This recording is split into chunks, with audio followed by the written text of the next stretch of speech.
Bienvenidos a este encuentro, agradeciendo a la ORT la oportunidad de poder presentar al Centro Recordatorio del Holocausto de Uruguay.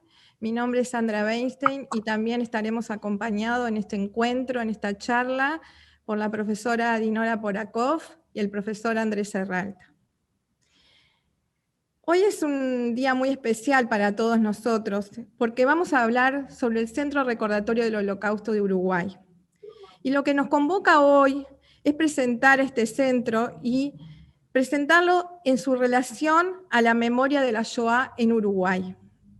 El rol de nuestra institución es fundamental en esta tarea. La memoria se construye con el relato, con la escucha, porque en todas las visitas que realizamos en el museo nos permiten escuchar estos relatos. Escuchar a los sobrevivientes a través de los objetos que hay en el museo. Ellos nos cuentan, ellos nos interpelan, ellos nos emocionan, nos acercan a las terribles vivencias de los sobrevivientes. Pero es fundamental comprender que el museo está en Uruguay. Por tanto, los sobrevivientes sienten y sintieron una relación muy especial con su país de acogida. Y esto también se ve reflejado en el museo. Al culminar la guerra, algunos sobrevivientes quisieron contar y en general no quisieron ser escuchados. Otros decidieron no contar, y aquí quiero nombrar a mi querido padre Samuel Weinstein, bendita sea su memoria, que al llegar a Uruguay con solo 13 años decidió no contar, pero cuando el tiempo pasó y se puso mayor, entendió que tenía que contar. Logró contar adentro de la familia y de alguna manera hoy yo soy su voz para contar su historia. Pero también existieron otros sobrevivientes que decidieron contar a partir del momento muy rápidamente que terminó la guerra. Y aquí quiero nombrar a la sobreviviente Ana Benkel de Vinocourt, que sintió la necesidad imperiosa de contar y sin duda se convirtió en una figura muy importante para el Uruguay. Más adelante escucharemos su voz y parte de su relato. A continuación vamos a compartir un power. Lo que vemos acá, para comenzar a entender, es que el Centro Recordatorio del Holocausto está conformado por el Museo de la Shoah y también por la Biblioteca de la Shoah Simón Wiesenthal. La biblioteca es un lugar muy especial también para la memoria, y allí vamos a encontrar un acervo cultural muy importante, ¿sí?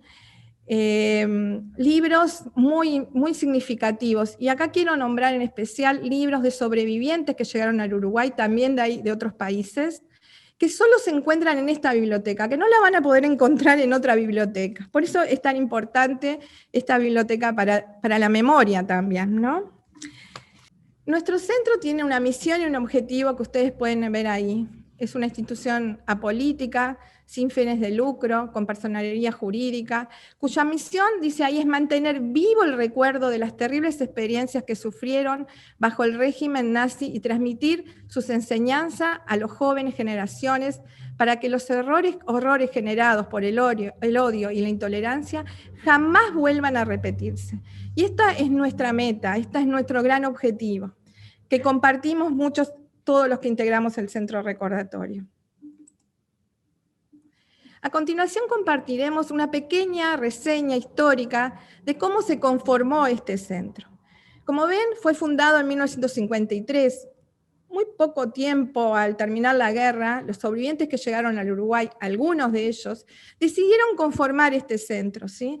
Ustedes ven ahí que su nombre fue cambiando: Asociación de Sobrevivientes de Persecución Nazi, Víctimas del Nazismo, Sobrevivientes del Nazismo. Y finalmente tiene este nombre, Centro Recordatorio del Holocausto. ¿Por qué? Porque justamente los sobrevivientes entendieron de que no solamente eran los sobrevivientes que tenían esa misión y ese objetivo, sino que había más gente que también compartía esto, y para nuclearlos se cambió el nombre.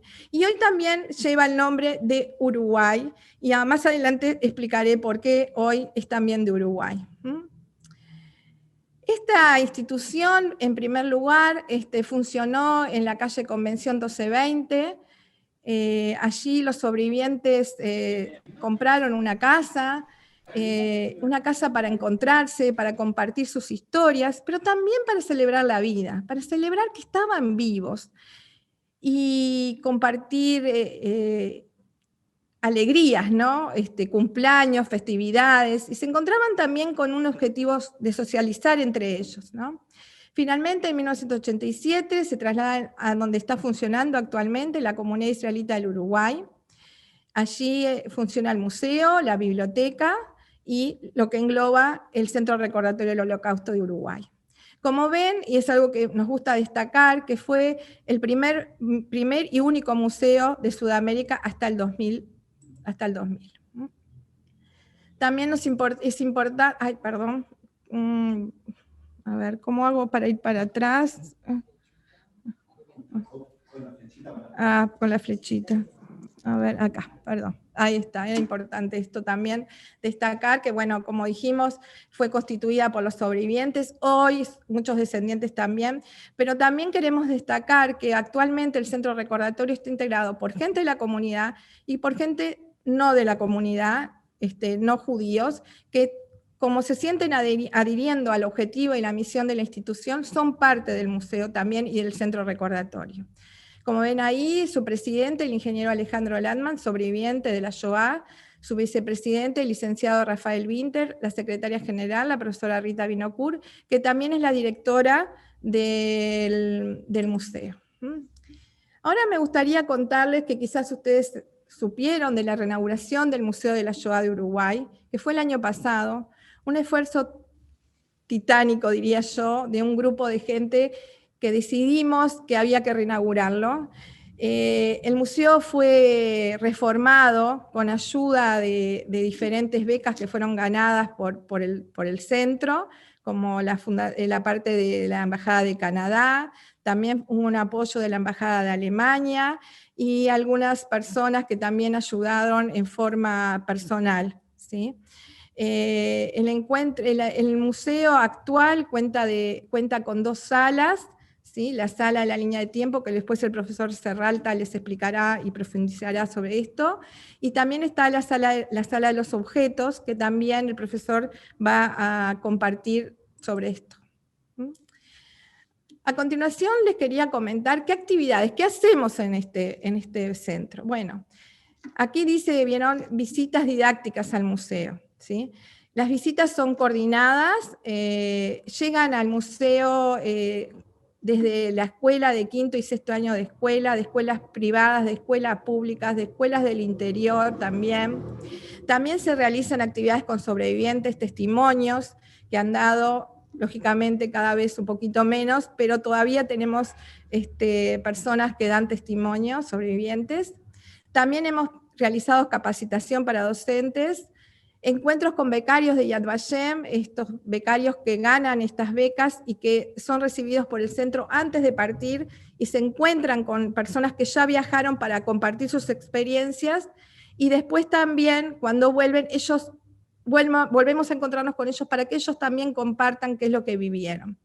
Otro de los proyectos tan importantes son este proyecto que dice Toda persona tiene un nombre, de Yad Vashem, que lo que busca este proyecto, que tiene muchos años ya, es buscar los nombres de las personas que fueron asesinadas durante la Shoah, esos 6 millones de personas.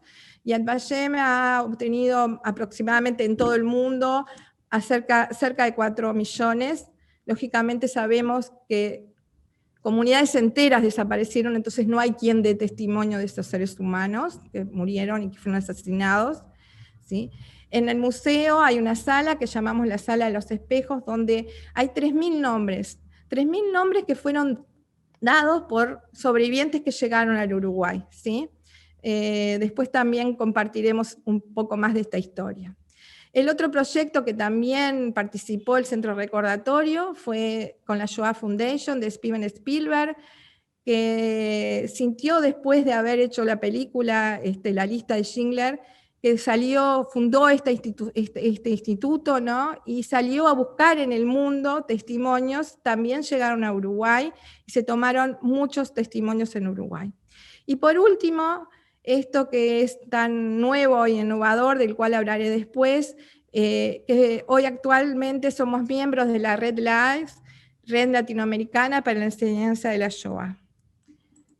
A continuación compartiremos algunas imágenes, por ejemplo en el 2015 que se hizo una actividad del Día del Patrimonio, cuando recibimos, fíjense en estos grupos de pandos, también cuando llegan personalidades relacionadas con el tema de la Shoah, son recibidas en el centro, los graduados. Esto también es importante destacar, que además de recibir en la institución, vamos a las escuelas a dar testimonio. En este caso está la profesora Rita Vinokur, con quien compartí el ir a esta escuela y contar la historia de nuestros padres, pero también presentar al museo y a la institución, porque somos representantes de la misma. También recordar los encuentros de jornadas de capacitación, donde han llegado docentes como el profesor Yossi Goldstein, que seguramente quizás muchos de ustedes conozcan, de Yad Vashem.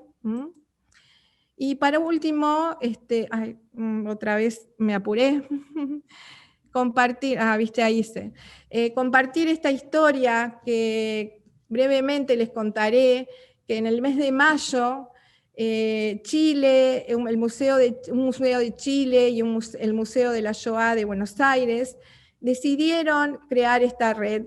Se conectaron con muchos países, entre esos Uruguay también, fuimos de los primeros en ser parte de esta red. Cada día se van sumando nuevas instituciones, hay varios países, y la verdad es que fue algo que surgió a raíz de la pandemia, ¿no? Esta necesidad de que, bueno, visibilizarnos y decir estamos acá. La red lo que hizo a partir de ese momento, y hubieron muchos encuentros, todos los días lunes nos encontramos vía Zoom, hay un equipo de trabajo muy importante, y se realizaron ya 2 ciclos de charlas. Estas se las pueden ustedes ver en la red, en el Facebook del Centro Recordatorio, y también en el Facebook de la red LAES. Uruguay ha participado en varios de estas charlas, en este caso la primera charla que dio Uruguay, y en realidad que tenía que ver con el ciclo que se presentó. La idea era presentar a las instituciones que la integraban y también cómo había sido la realidad en estos países durante la Shoah, cuál había sido, cómo se habían comportado, qué había pasado en estos países. Cada país presentó eso, en este caso el profesor Serralta junto a la profesora Rita Vinokur, que presentaron Uruguay, País de Puertas Abiertas, Mito y Realidad. Todas estas charlas, como les quiero recordar, están colgadas en el Facebook de la red y también del Centro Recordatorio. También en Uruguay participaron, hay charlas en conjunto con otros países, en este caso fue un conversatorio muy interesante que fue moderado por la profesora Rita Vinokur, estos jóvenes que visitaron Auschwitz y bueno, estuvo la verdad muy interesante. También aquí las hijas de sobrevivientes que fueron entrevistadas, esto es el nuevo ciclo de la Red LAES, que lo que se propuso en es buscar, encontrar los testimonios, ¿no? Y por último, esta fue nuestra última presentación de Uruguay, donde el sobreviviente Isaac Borojovich, con sus 93 años, contó su increíble historia, impresionante, así que recomiendo que la pueden ver en las redes. Bueno, y para terminar esta conversación que estamos teniendo ahora, vamos a presentar un video, ¿sí?, del museo.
Buenas tardes. A continuación, como les explicó la profesora Sandra Weinstein, vamos a continuar hablando del contenido del museo, su misión y a través de qué herramientas realiza esta misión.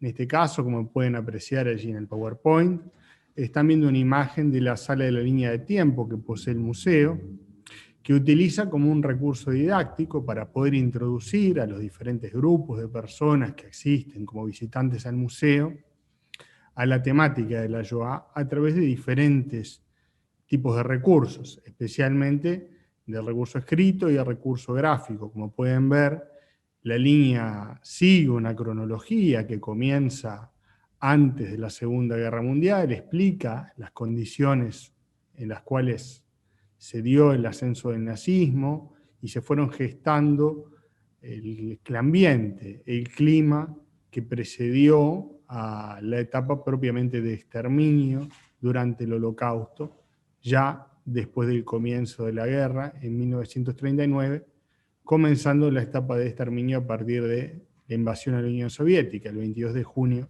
de 1941. Esos recursos de imágenes y de texto son auxiliados con una explicación que brindan los docentes especialmente capacitados del museo para esta tarea a los diferentes grupos de acuerdo a su edad y nivel de conocimiento. Por lo tanto, es una tarea que se focaliza de acuerdo a las personas a las cuales nos estamos dirigiendo especialmente en ese momento, y por eso tiene especial importancia la capacidad que han recibido, entre otras instituciones en Yad Vashem, los guías del museo, que pueden dirigir una visita al museo y explicar su contenido tanto a niños pequeños, como se ha hecho muchísimas veces, escolares, grupos de liceo, universitarios, o inclusive efectuar una guía para turistas o diferentes tipos de visitantes que vienen a nuestro museo para conocer aquellos elementos del acervo tan especial que tiene para ofrecer nuestro museo, que cuenta con objetos originales que pueden ser vistos en la sala de los objetos del museo, en donde a través de esos elementos se busca recrear la vida de aquellas personas a quienes pertenecieron los objetos para dotarlos de un sentido, el por qué esos objetos están allí, que va mucho más allá del simple sentido material que tienen. Un pasaporte ya no es un simple pasaporte, una estrella amarilla distintiva no es solo un pedazo de letra amarilla con letras negras, como pueden ver allí en la imagen que dice Jude, sino que es un distintivo que se utilizaba para discriminar a las personas y a personas concretas, de las cuales sabemos su historia, sabemos a quiénes pertenecieron esos objetos, y a través de esas personas identificarnos con ellas, pero también conocer qué fue lo que les aconteció, podamos dar un contexto y un contacto diferente con esas historias a quienes asisten al museo. Estos objetos tienen un valor que no es mensurable en dinero ni en un aspecto transaccional, sino que tienen el profundo valor, que va mucho más allá de eso, de representar la historia de estas personas, de dar testimonio de lo que ellos sintieron, lo que vivieron en esos momentos, y conservando estos objetos que muchas veces fueron las únicas pertenencias que pudieron rescatar durante su peripecia en la guerra, y que el museo ofrece, a través de la donación desinteresada de estas personas, a los visitantes para que puedan acercarse a esas historias y tener acceso a objetos originales, lo cual es un privilegio que el museo ofrece a sus visitantes gustosamente. Entre estos objetos contamos con la posibilidad de asistir, poder contemplar un traje auténtico, un campo de concentración, para poder relatar la historia de los sobrevivientes que están por atrás de estos objetos, que lograron tener contacto con esos objetos y que esos objetos nos cuenten esas historias, la historia del campo de concentración de Auschwitz, cómo se vivía ahí, cómo se sobrevivía allí y se intentaba sobrevivir a aquellos que sí lo lograban. Y esto no se hace únicamente con el recurso de los objetos, sino también con el recurso de el testimonio audiovisual de los sobrevivientes que afortunadamente, como bien dijo la profesora Weinstein, tenemos registro gracias a lo tomado por la Shoah Foundation y a testimonios que han dejado los sobrevivientes justamente con el fin de difundir su historia, para poder que a través de su propio relato conocer esta historia en mayor profundidad y de primera mano de su propia voz. Esta cuchara que allí contemplamos es un elemento que le permitió al sobreviviente Alex Sofer dotar la deshumanizada vivencia de estar en un campo de concentración, de estar en Auschwitz, de tener que alimentarse en condiciones infrahumanas, ¿no? Poder acceder a un elemento que le diera un contexto de humanidad, que lo hiciera sentirse de nuevo, a pesar de que intentaron privarlo de su identidad, asignándole un número, poder volver a sentirse una persona, y a través de su testimonio él les va a relatar qué significaba ese objeto para él. Ellos buscaban para que la gente se pelee uno con el otro. Entonces le dieron un plato de sopa de 3 litros para 4 personas. Un plato de hierro grande, sin cuchara, sin nada. Lo primero que hicieron era organizar era conseguir alguna cuchara, algún cuchillo, era imposible conseguir. Yo conseguí una cuchara de Fragette, me recuerdo una cuchara, y con una piedra le hice como un cuchillo. Yo tengo que tú donaste al Museo Recordatorio del Holocausto. Eso lo vamos a mostrar sí. también. Y entonces este cuchillo me ayudó muchísimo, porque cuando le dieron un pan para 4 personas, entonces con la mano, si uno no tiene cuchillo, uno gana más el más fuerte. El más débil se queda sin comida. Se queda sin comida el más débil. Entonces, y la sopa también, vamos a decir, y los judíos no estaban judíos con judíos, estaban cristianos y polacos y húngaros y de todas las nacionalidades estaban dentro. Y vamos a decir, a mí me tocó un plato de sopa con 2 polacos. Entonces empezaron, él quiere una papa, había una papa. Él quiere sacar la papa y yo quiero sacar la papa. Entonces había pelea. Entonces ganaban ellos, los alemanes hacían a propósito eso, para que haya pelea entre la gente, para que para que la gente no se une uno con el otro. Como han podido ver, el testimonio de los sobrevivientes es un recurso que nosotros como docentes en el aula tenemos acceso a una vía distinta de comunicación, a una forma de acercar el testimonio directo del sobreviviente, aun cuando él ya no esté con nosotros, como en este caso, cuando no le sea posible porque ha fallecido, a la que es una realidad a la que nos enfrentamos por el paso del tiempo. En el caso de los sobrevivientes nos permite acceder a su testimonio directo y a través de eso poder interactuar con nuestros alumnos, poder brindarle a los estudiantes, como se hace en el museo, pero que también el museo comparte esos recursos a través de su biblioteca con los docentes, para poder acercar diferentes formas, diferentes estrategias para dialogar con nuestros estudiantes y a través de ese testimonio dar a conocer diferentes aspectos de la Shoah, en este caso cómo era la dura vida dentro de Auschwitz y cómo era la supervivencia intentando conseguir alimentos y al mismo tiempo, en esa lucha tan difícil, lograr rescatar un elemento como una cuchara, ¿no?, que humanizara el simple acto de comer, que a veces damos por sentado, el tener cubiertos, tener acceso a determinados elementos que nos parecen tan básicos, como en ese contexto era extremadamente difícil conseguirlos y aún más conservarlos. Esto no solo le aconteció a Alex Sofer, sino también a otros sobrevivientes, algunos de los cuales ya hemos mencionado, como Ana Menkel de Vinokur, que en el campo de concentración también debió tomar una difícil decisión, que ella nos va a contar ahora también a través de su testimonio en video. A través de ese testimonio vamos a aprender lo que ella nos quiso transmitir, de la importancia de continuar manteniendo la identidad aún en las difíciles condiciones del campo de concentración. Mozos de cordel se agarraban de la cabeza, no podían creer lo que veían, porque éramos realmente gente esquelética. El pelo nos crecía ya un poquito.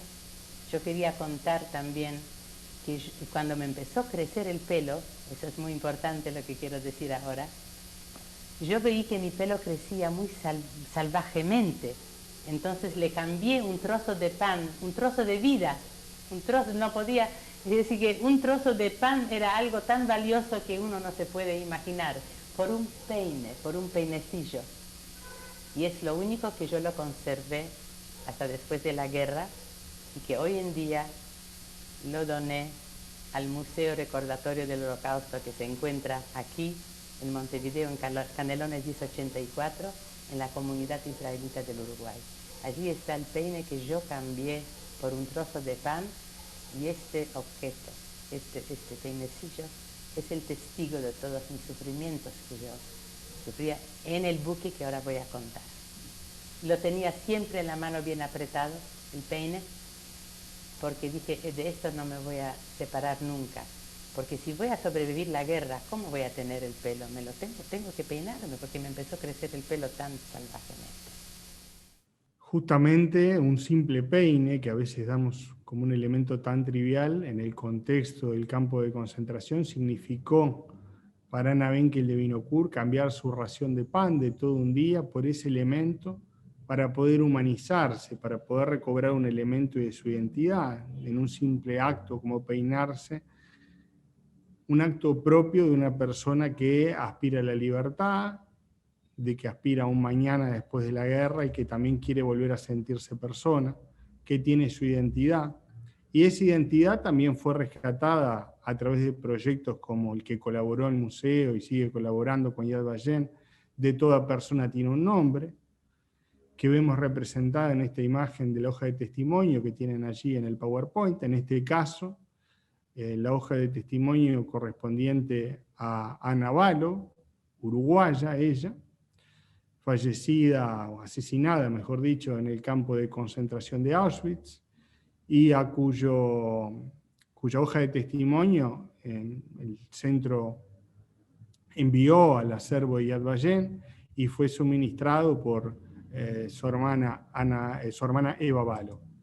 Y justamente su testimonio, ¿no?, de una persona uruguaya, también nacida en Uruguay, pero que también atravesó las dificilísimas condiciones del intento de exterminio que se ejecutó contra él, en este caso, en el caso de Eva, infructuosamente durante el Holocausto, pero que sí asesinó a gran parte de su familia y de la cual nos da testimonio una persona que, como nosotros, uruguaya, también atravesó por esos horrores y que nos cuenta de primera mano con su testimonio a través del siguiente video esa experiencia. Eva y su hermana Ana nacieron en el Pereira Rosell en 1929 y 1930. Luego, por problemas económicos, su madre regresó a Hungría pensando que el futuro sería más próspero. Mira, lamentablemente yo a mi hermana vi 3 veces en mi vida.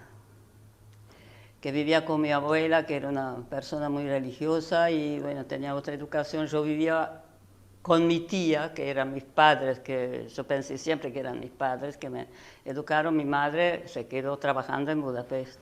Pero el fascismo y el nazismo ya estaban instalados y la guerra se insinuaba. El ejército nazi inició la solución final. Las casas judías eran violadas y a la fuerza los deportaban hacia los campos de concentración. Por su pasaporte uruguayo y apellido húngaro, Eva evitó ser apresada. Yo perdí toda mi familia, pero sobrinitos de 2, 3, 4, 5 años, todos tíos, tías, todo. Y sobreviví yo con mi madre como refugiadas acá y una parte de la familia en Canadá. Pero los demás marcharon todos a Auschwitz. El racismo también mostró su peor cara en los vecinos de Eva. ¿Y cómo? ¿A esto no lo llevaron? ¿Te das cuenta? En vez de defender a una chiquilina que lo vieron crecer, que estaba entre ellos como... no, estaba bravo. A sus 82 años, Eva mantiene una gran vitalidad y cuestiona que los aliados no hayan cortado las vías de suministros. Si hubieran bombardeado las vías ferroviarias, los trenes no llegaban a Auschwitz, no llegaban a ningún campo de concentración. Su hermana Ana tuvo tifus y fue enviada a la cámara de gas.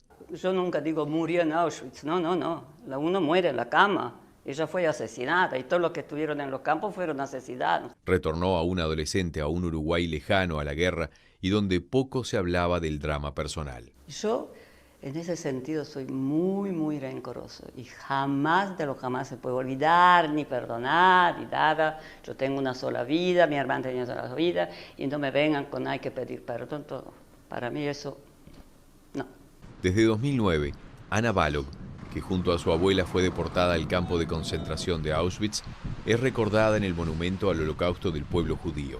Bajando hacia el río, cercana a la escalinata de la Esperanza, hay una inscripción del sabio Maimónides. Elegid siempre la vida y el bien, pues la elección está en vuestras manos. Estos recursos de testimonios y otros del mismo tipo están a su disposición en la biblioteca del Centro Recordatorio del Holocausto y los invitamos cordialmente a que hagan uso de ellos, a que tomen contacto con el material del centro. A continuación, la profesora Dinora Polakov va a continuar exponiendo sobre estos temas y va a compartir con ustedes otros recursos a los que se puede apelar como docente para continuar enseñando el Holocausto. Bueno, buenas tardes. Gracias a los profesores que me dieron el lugar, aunque sea el último, pero yo siempre estoy presente. Retomando un poco lo que dijo el profesor Andrés Serral Tamazonier, cuando él habló de los objetos que tenemos en el museo, a mí me gusta combinarlo un poco con la parte, el área de la biblioteca que también tenemos, que es otra de las áreas en donde se trabaja mucho desde el Centro Recordatorio del Holocausto. Pero este libro es bueno, algo personal, lo tengo firmado por Mauricio Rosenkopf.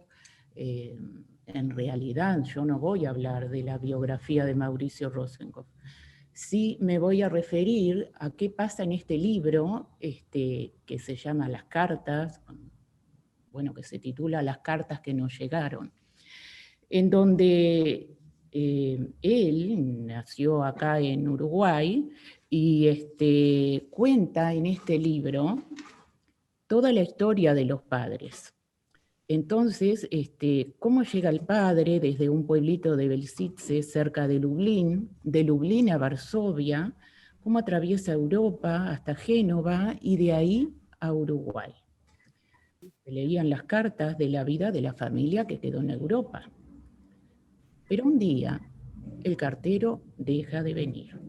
Se interrumpe todo por la guerra. El niño protagonista, el propio Mauricio, cuenta todo lo que ocurre en la Shoah, el proceso de la guerra, las persecuciones, y todo está escrito acá en forma de el niño protagonista, bueno, que va contando todo lo que ocurre en su familia.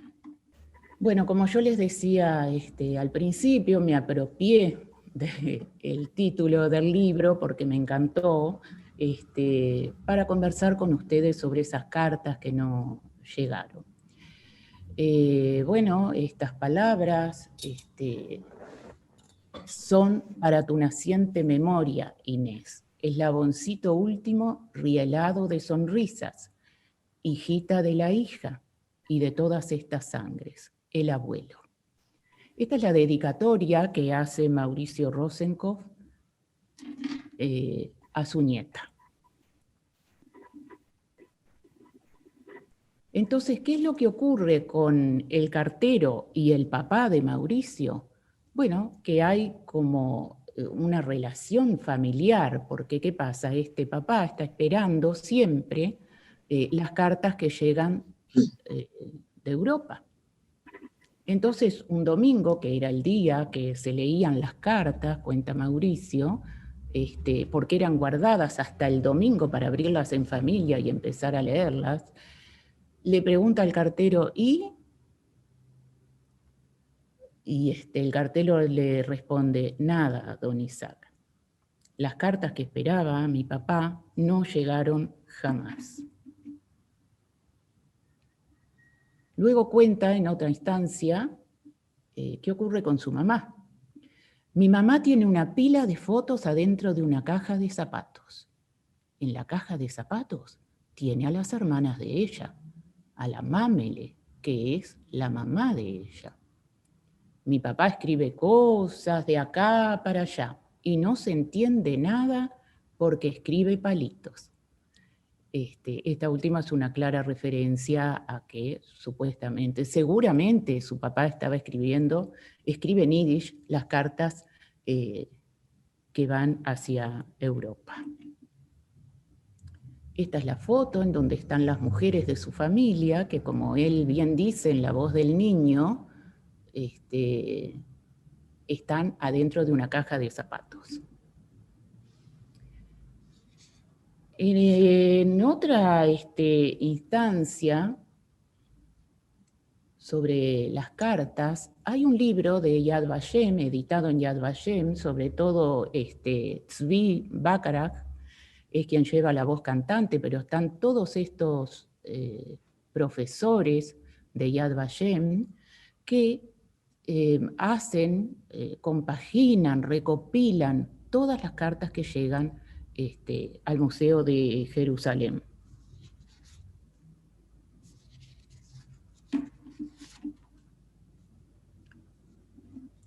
¿Qué es esta compilación? ¿Qué hay en este gran libro? Bueno, son las últimas cartas escritas por judíos. Es una documentación de las víctimas. Conocemos sus nombres, en qué condiciones están viviendo o en qué condiciones están sobreviviendo, miedo e impotencia. Hablan sobre el pasado, hablan sobre el presente, qué pasará en el futuro. En ellas están las penurias y los anhelos de salvación. Y por supuesto la rebeldía, esa rebeldía que refiere a la lucha interna, a la lucha armada también y a la lucha espiritual. No dejarse vencer, por las circunstancias, ¿no? ¿Quiénes escribieron estas cartas? Aquellos que escribieron en Europa Occidental y Central, desde las grandes ciudades, en el periodo anterior a los asesinatos masivos. Aquellos que escribieron desde los guetos y los campos de concentración, desde los campos de detención y de exterminio.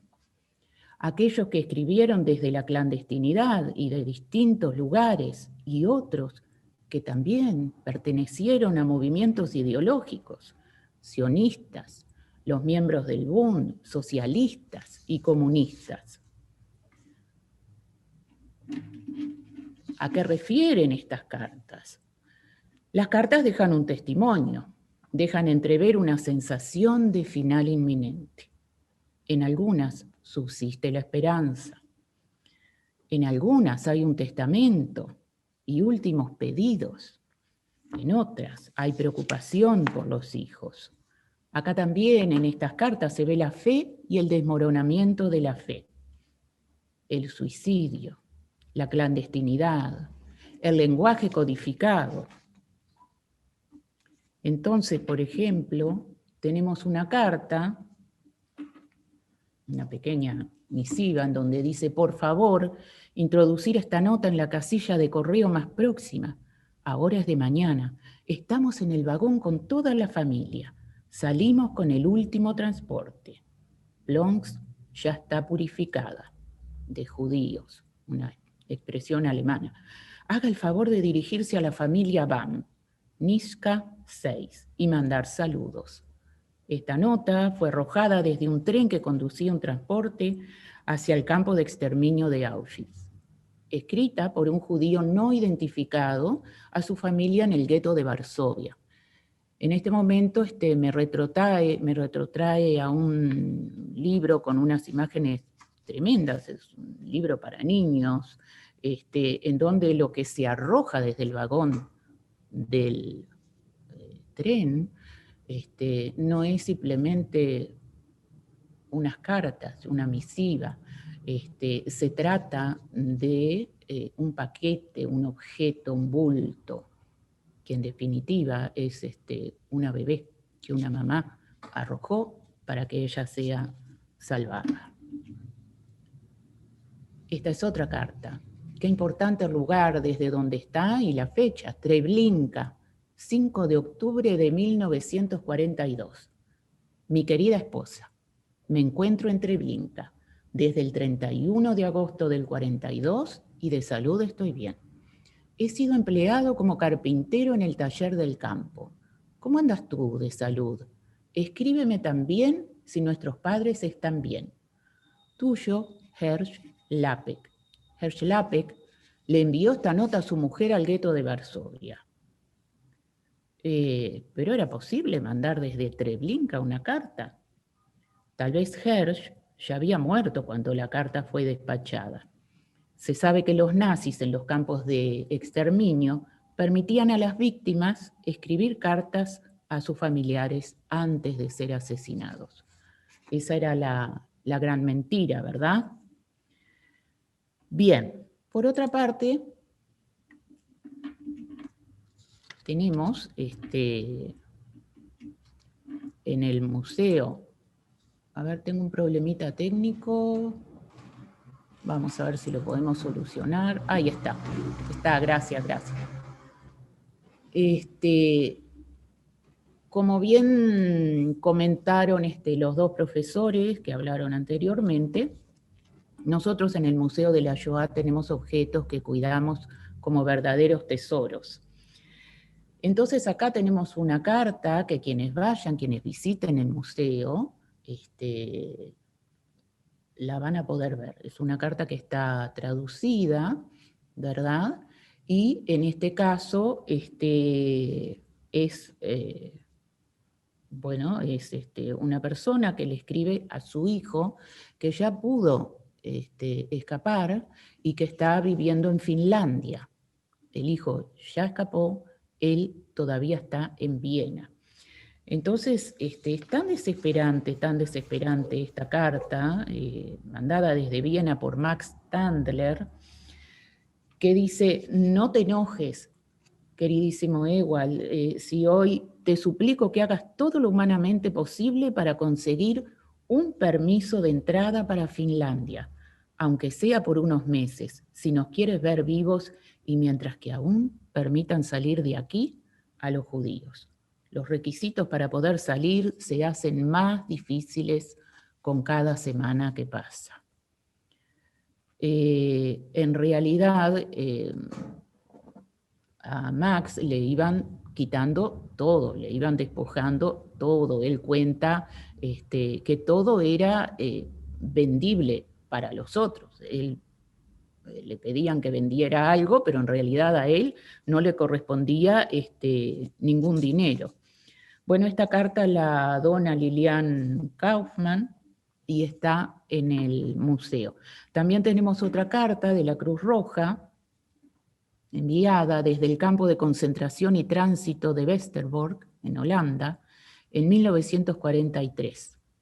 Isaac Katner logró escribir a su hijo Karl, que había huido a Bolivia, uno de los escasos países que daban la entrada a judíos. La carta decía: queridos hijos, nosotros nos encontramos aquí, pero seguimos viajando donde no sabemos. No sabemos nada de Félix, no hemos tenido ninguna noticia de él, nosotros estamos sanos, besos y saludos, está firmado como mami y papi. Ambos fueron asesinados en Auschwitz.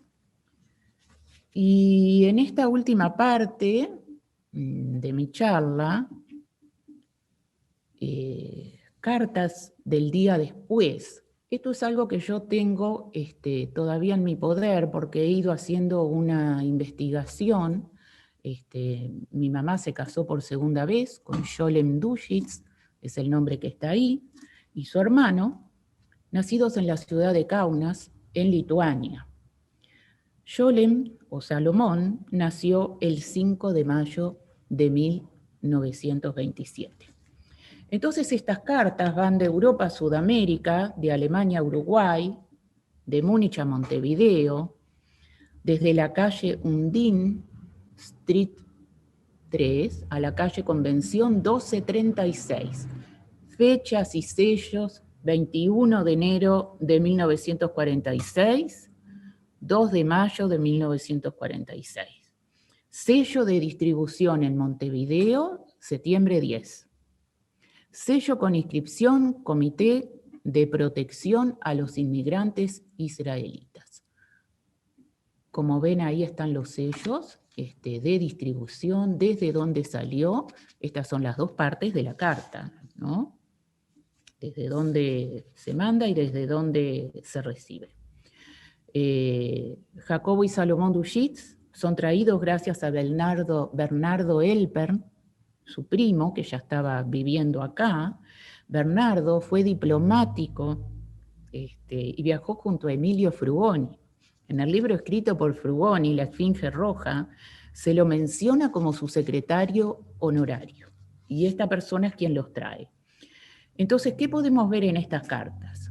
Pedido de ayuda, 2 cartas dirigidas a familiares que viven en la República Oriental del Uruguay, escritas en yiddish, traducidas al español. Los destinatarios son los tíos y los primos.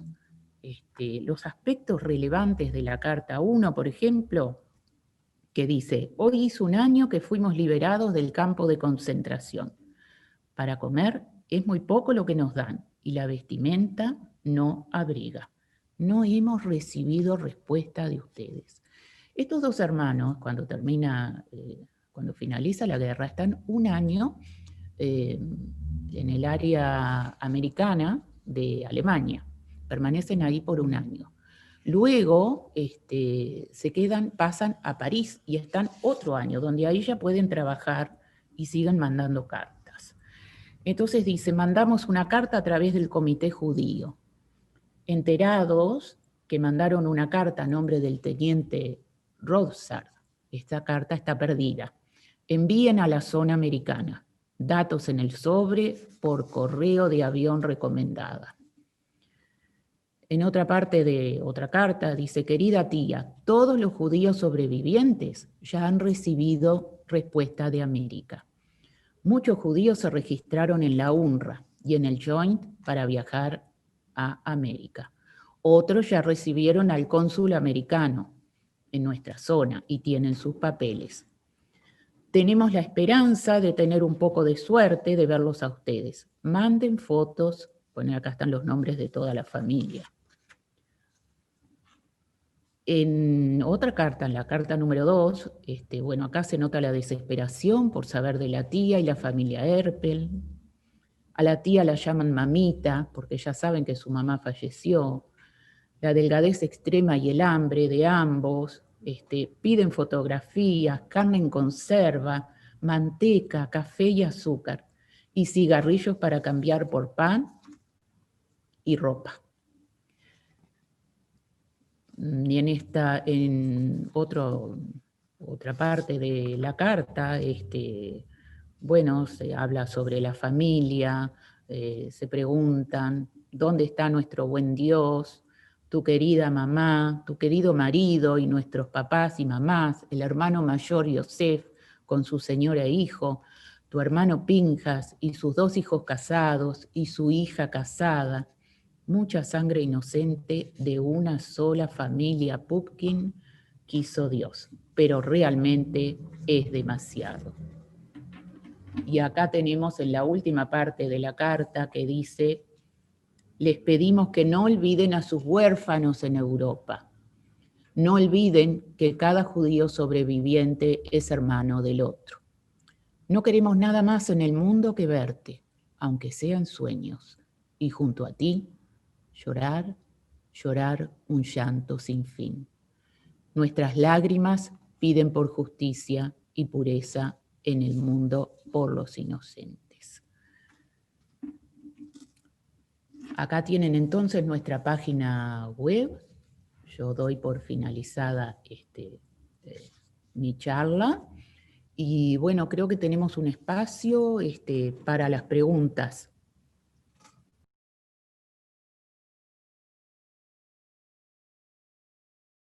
El museo tiene un protocolo que sigue estrictamente respetando las recomendaciones formuladas a nivel nacional para este tipo de instituciones y para este tipo de actividades. El protocolo establece que puedan asistir un máximo de 15 personas cada vez, y las visitas se coordinan previamente ingresando a nuestro sitio. Allí tienen las vías de contacto para poder agendar una visita previamente, y con mucho gusto serán recibidos en el museo por nuestros guías.